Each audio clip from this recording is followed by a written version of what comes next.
নমস্কাৰ আপোনালোকক জনাবলৈ পাই সুখী হৈছোঁ যে ষ্টুডেণ্ট হেল্পলাইন ইণ্ডিয়াৰ উদ্যোগত গ্ৰীষ্মকালীন কৰ্মশালা 2026ৰ লগত সংগতি ৰাখি বিভিন্ন অনুষ্ঠান আৰু প্ৰতিযোগিতাসমূহ আয়োজন কৰা হৈছে আৰু এই অনুষ্ঠান আৰু প্ৰতিযোগিতাসমূহৰ বিষয়ে মই আপোনালোকক সবিশেষ জনাবলৈ বিচাৰিছোঁ। আমাৰ এই অনুষ্ঠান আয়োজন কৰা হৈছে যোৰহাট জিলাৰ অসম সাহিত্য সভা ভৱনত 27 জুলাই 2026 তাৰিখে। আমাৰ অনুষ্ঠান আৰম্ভ হ'ব পুৱা 9:30 বজাৰ পৰা। পুৱা 9:30 বজাত সদস্যসকলৰ পঞ্জীয়ন কৰা হ'ব। 9:45ত চিত্ৰকলা আৰু কাৰুকলা প্ৰদৰ্শনী তথা বিক্ৰী কেন্দ্ৰ মুকলি অনুষ্ঠান আয়োজন কৰা হৈছে। 10 বজাত ছবি ৰং কৰা প্ৰতিযোগিতা আয়োজন কৰা হৈছে। এই প্ৰতিযোগিতা দুটা শাখাত অনুষ্ঠিত কৰা হ'ব। ক শাখাত দ্বিতীয় শ্ৰেণীলৈকে, খ শাখাত তৃতীয়ৰ পৰা ষষ্ঠ শ্ৰেণীলৈকে অংশগ্ৰহণ কৰিব পাৰিব। 11 বজাত চিত্ৰাংকন প্ৰতিযোগিতা আয়োজন কৰা হৈছে। এই প্ৰতিযোগিতা 4টা শাখাত অনুষ্ঠিত কৰা হ'ব। ক শাখাত প্ৰথম শ্ৰেণীলৈকে, খ শাখাত দ্বিতীয়ৰ পৰা চতুৰ্থ শ্ৰেণীলৈকে, গ শাখাত পঞ্চমৰ পৰা অষ্টম শ্ৰেণীলৈকে আৰু ঘ শাখাত নৱমৰ পৰা দ্বাদশ শ্ৰেণীলৈকে অংশগ্ৰহণ কৰিব পাৰিব। দুপৰীয়া 12 বজাত আকস্মিক বক্তৃতা প্ৰতিযোগিতা আয়োজন কৰা হৈছে আৰু এই প্ৰতিযোগিতাও দুটা শাখাত অনুষ্ঠিত কৰা হৈছে।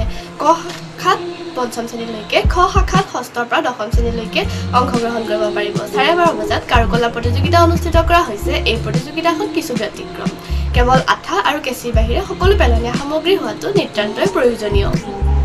এই প্ৰতিযোগিতাও দুটা শাখাত অনুষ্ঠিত কৰা হৈছে। ক শাখাত তৃতীয় শ্ৰেণীলৈকে আৰু খ শাখাত চতুৰ্থৰ পৰা সপ্তম শ্ৰেণীলৈকে অংশগ্ৰহণ কৰিব পাৰিব। বিয়লি 3:30 বজাত শিশুসকলৰ মাজত কায়িক আৰু বৌদ্ধিক বিকাশৰ কিছুমান প্ৰতিযোগিতা যেনেকৈ মিউজিকেল চেয়াৰ, স্মৃতিশক্তি প্ৰতিযোগিতা, কুইজ ইত্যাদি আয়োজন কৰা হৈছে। এইসমূহ দুটা শাখাত অনুষ্ঠিত কৰা হৈছে।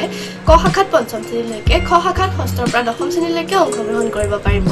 আৰু আপোনালোকক জনাবলৈ বিচাৰিছোঁ যে সন্ধিয়া 5:30 বজাত সাংস্কৃতিক সন্ধ্যাৰ শুভাৰম্ভ কৰা হ'ব আৰু হাইস্কুল শিক্ষান্ত তথা উচ্চতৰ মাধ্যমিক পৰীক্ষাত সুখ্যাতিৰে উত্তীৰ্ণ হোৱা ছাত্ৰ ছাত্ৰীসকলৰ সম্বৰ্ধনা অনুষ্ঠানৰ লগতে প্ৰাচীন কলা কেন্দ্ৰ চণ্ডীগড়ৰ দ্বাৰা অনুষ্ঠিত হোৱা বাৰ্ষিক পৰীক্ষাৰ প্ৰমাণপত্ৰ প্ৰদানৰ অনুষ্ঠান আয়োজন কৰা হৈছে।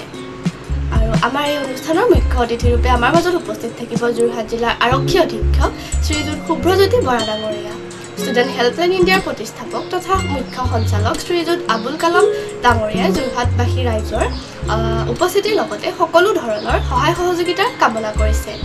সকলোকে অংশগ্ৰহণ কৰিবলৈ অনুৰোধ জনাইছোঁ। সকলোকে লগ পোৱাৰ আশাৰে ধন্যবাদ জনাইছোঁ।